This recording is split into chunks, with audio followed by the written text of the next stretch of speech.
Okay, we've all had them. They've even made movies about them. We are talking bad bosses. They can make you feel horrible when you're good at your job. And in this episode, we're going to dive into how they got to be a manager, why are some of them so bad, and what can you do about it.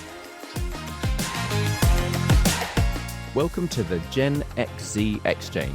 I'm Chris Perkins, Gen X parent, now 50-something empty nester with a fair few professional ups and downs under my belt. And I'm Lily Perkins, Gen Z career explorer, here to learn some shortcuts from my dad while teaching him a few things.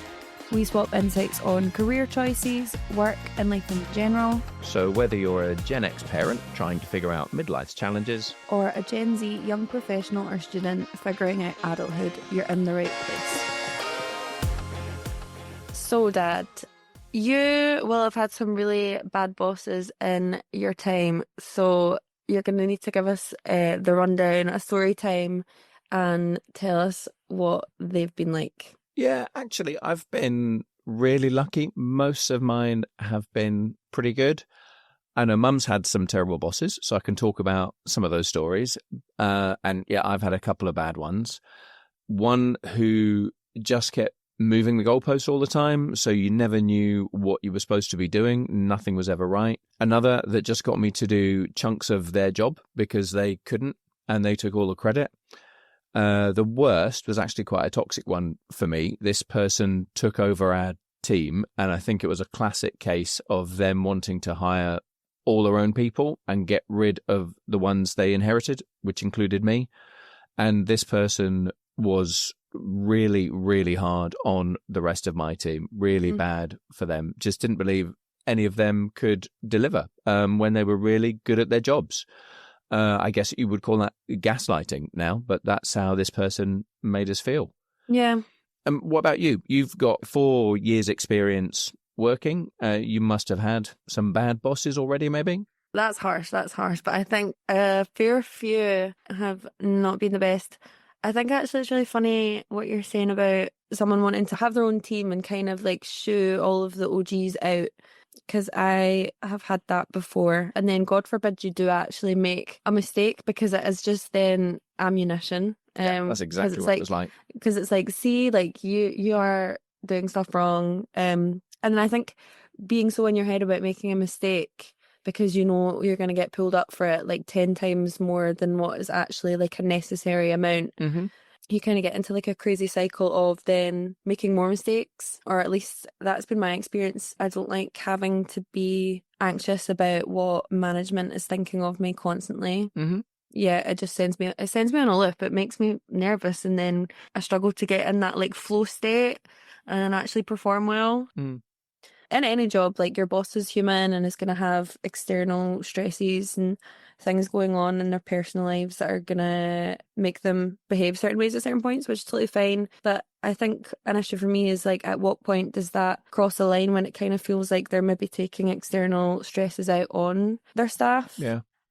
So, yeah, what is the world of bad bosses like? And what are some of the facts and figures and research about the damage that they do? Yeah, there's quite a bit. One of the most well-known researchers into engagement, an organisation called Gallup, they've consistently found that 70% of the variance in team engagement is determined solely by the manager. Some other studies have shown employees with bad bosses may intentionally decrease their work effort or the quality of their work by 38 to 48%. So that's like saying a bad boss switches off half your productivity, which is crazy. That's crazy. But also I think that's quite believable, to be honest. That makes a lot of sense. Yeah. And kind of, unfortunately, I think I may have even been guilty of doing the whole, you feel sometimes a bit like a stroppy child when you're in those situations. Like, you're like, okay, like, if you want to have an attitude with me, like, I'm going to slam the door and I'm going to chuck stuff at the wall.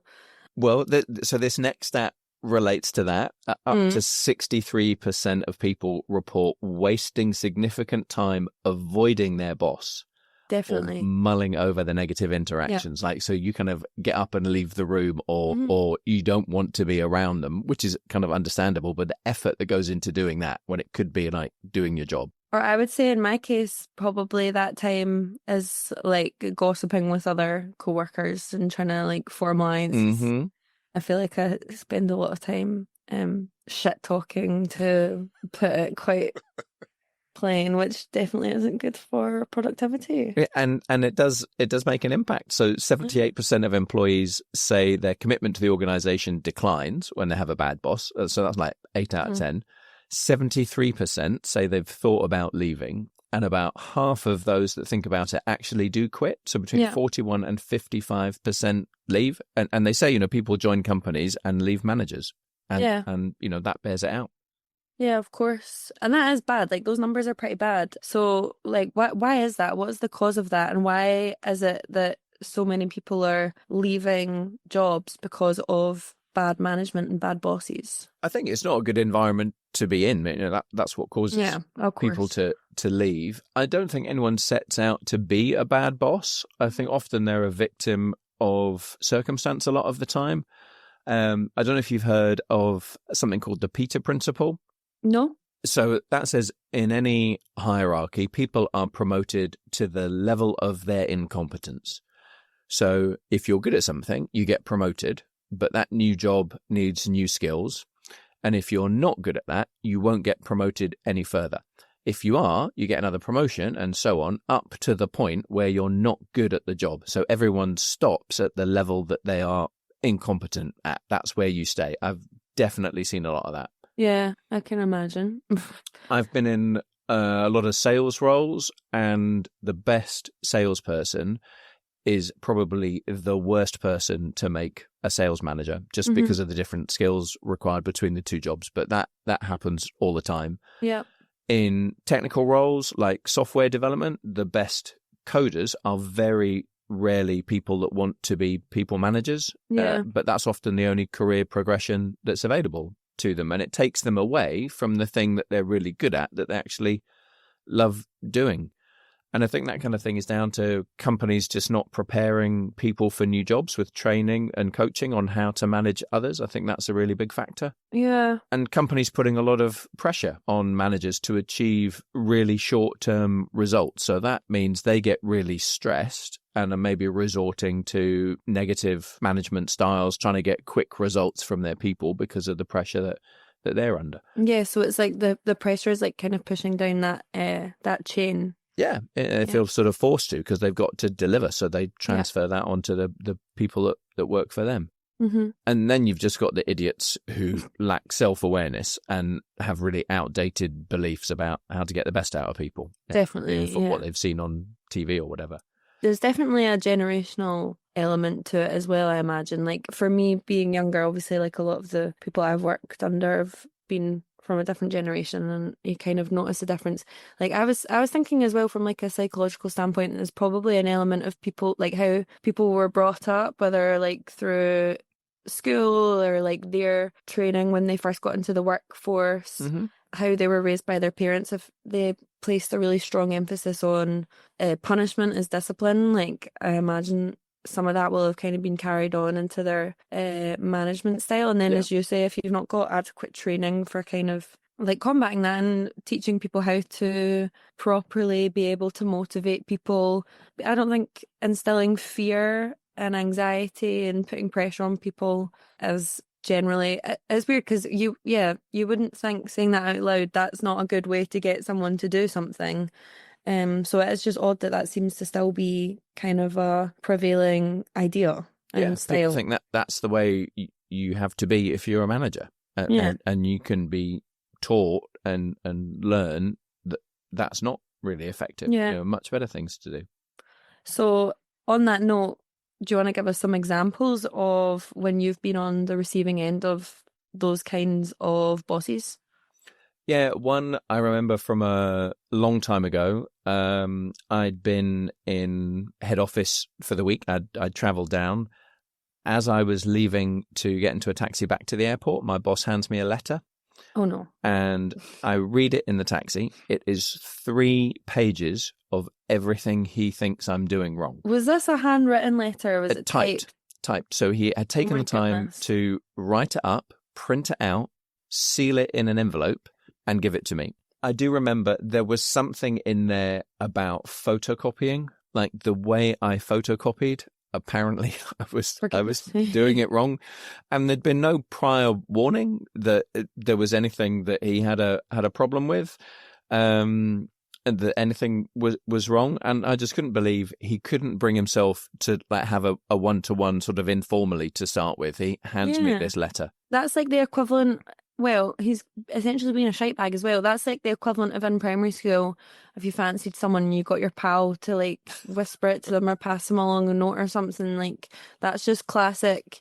I'm scared of confrontation. I'm scared of like saying this to your face, or I don't possess the skills to actually, or I'm just full of rage and want to be mean to a member of staff. I think it's definitely like a power thing as well. I think it was. If he was nitpicking your photocopying style and just kind of wanted to say to you, like, I can pick apart how you photocopy stuff, by the way, like just to remind you. I think my reaction to that was thinking, there's no way I can really salvage this relationship. And I was really lucky that it was a big company, and I just started looking to transfer into another team, which I did shortly after. I thought, like, this just isn't going to work if this is how he feels. Up until that point, was there any indication that he didn't like you, or were you like, oh, maybe he's not? No, not at all.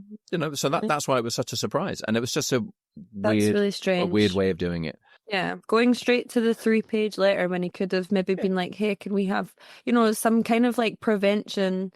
He first noticed how you photocopied, and he'd maybe said to you, like, by the way, I prefer this. Yeah, I can't even know what that was. He could have saved himself an hour or whatever typing that out. You know what else it reminds me of? Oh, you don't know about Mean Girls, but Regina George with her burn book, and she puts pictures of people in it, and she writes stuff. Oh yeah, so maybe you had a burn book on me. Yeah, I just compiled that. Yeah, so that was a bit mental. The bad boss. Yeah, burn. I can tell you about one of Mum's. I feel like that would be one of the worst ones she had was when we were in the States. She was the PA to the CEO of this really big company. His previous PA had said she needed an assistant of her own to keep on top of everything, but they got rid of her. Mum came in, got everything sorted out, running like clockwork.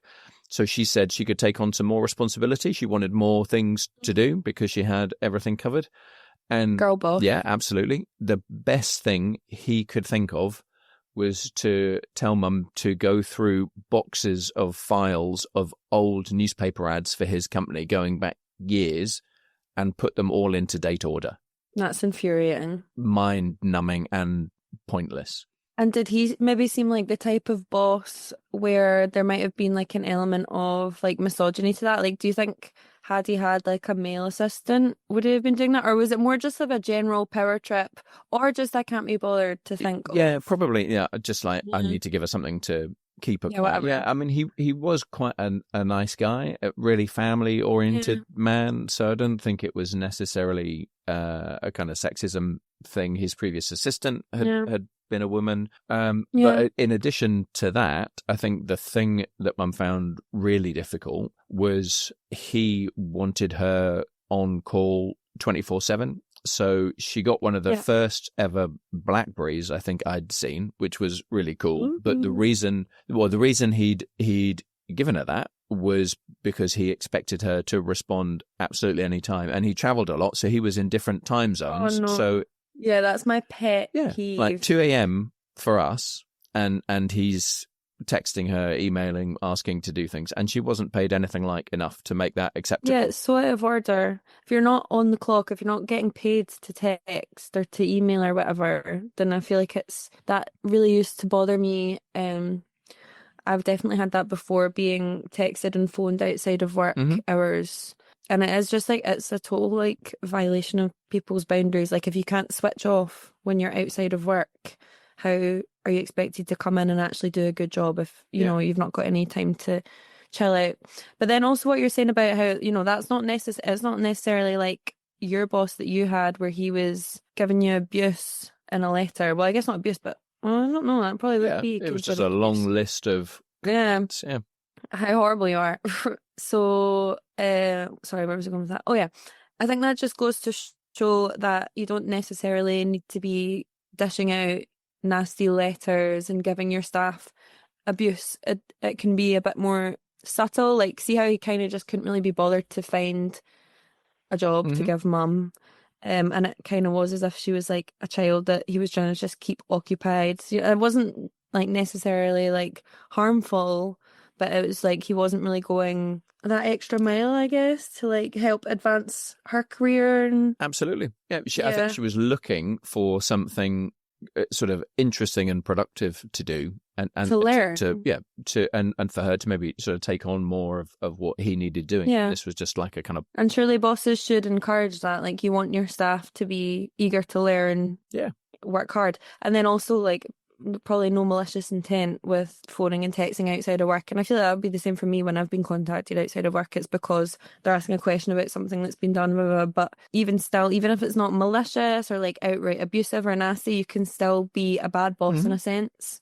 What about you? What are some of the examples that come to mind? I would say working in mostly hospitality roles, that's like the lack of HR company and kind of protections. Obviously, we have unions, which are great. And I think being in unions is like our best option if you're in retail, hospitality, whatever. But I've had just kind of all kinds of disputes with bosses over the years about breaks and being overworked. Like, I know that's a huge thing. All my pals that have worked in hospitality or still do, it's a pretty physically taxing job, and not getting your break, you burn out really, really quickly, especially if you're, late nights or early mornings or whatever.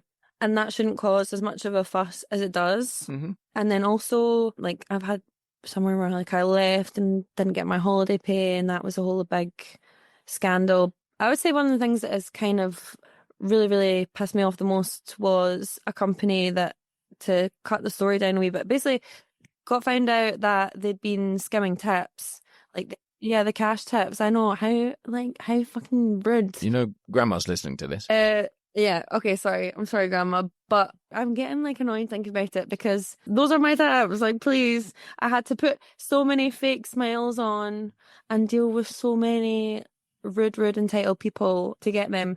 But you also come to rely on the income from the tips as part of your earned income. Yeah, exactly. Yeah, so I think as well what we were talking about when we were talking about the research earlier on, like, no wonder so many people leave when they realise their bosses are being dodgy or being diddling them out of money. Because it's a lot of time, your money is one thing, and then also it's more hassle sometimes to kick up a fuss and try and get things to change. And a lot of time I think you're better, or at least it feels better, like quitting while you're ahead and just saying, okay, fine, well, I'm going to go somewhere else and hope that it's like marginally better at least. Yeah, and I think that's when people start thinking about leaving. It's like, I'm not sticking around for why this. bother? Yeah, this is pointless. Yeah, I think the worst one that I had was the person I mentioned earlier that was trying to get out all the people that they inherited. And this person was concocting things about me to trigger a PIP.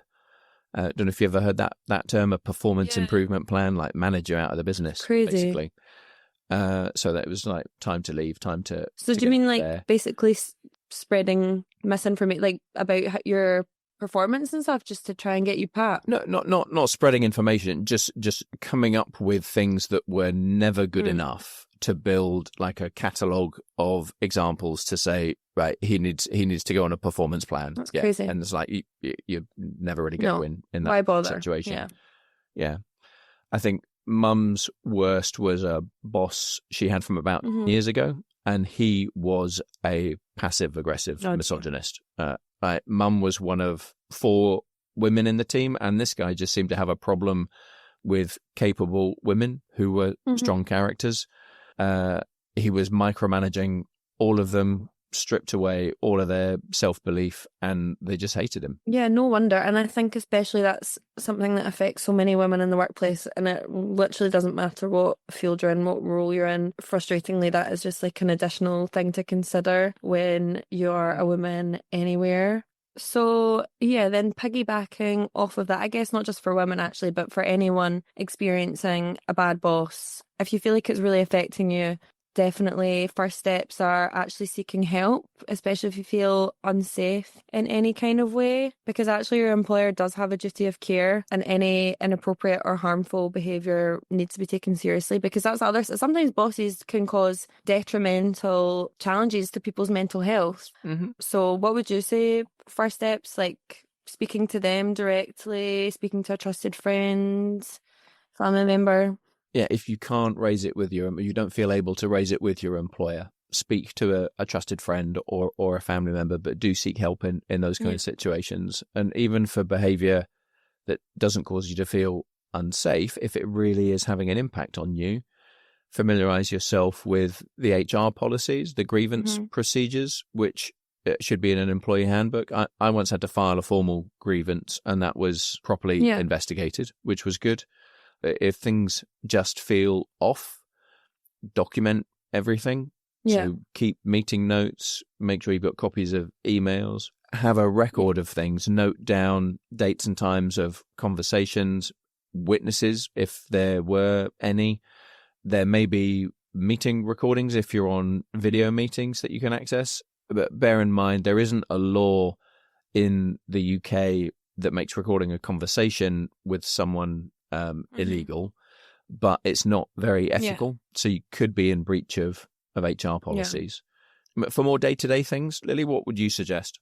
So for more day-to-day, focusing on what you actually can control, whether that be actually just packing your bags and moving on. Sometimes, as we've both kind of agreed, that is just the necessary step. I don't think any job is worth your mental health. But for stuff that is kind of irritating, but you can deal with, I think there's nothing you can do about your boss's personality, but like with anything, you can control your own reactions to it and your own emotions and your mindset and how it actually affects your work, which is probably ultimately like the most important thing. So I feel like people being able to set boundaries, that's such an important skill, and actually not being afraid of confrontation when it's necessary, like politely, but maybe like firmly being able to say no to things that are unreasonable or things that fall outside of your kind of set responsibilities.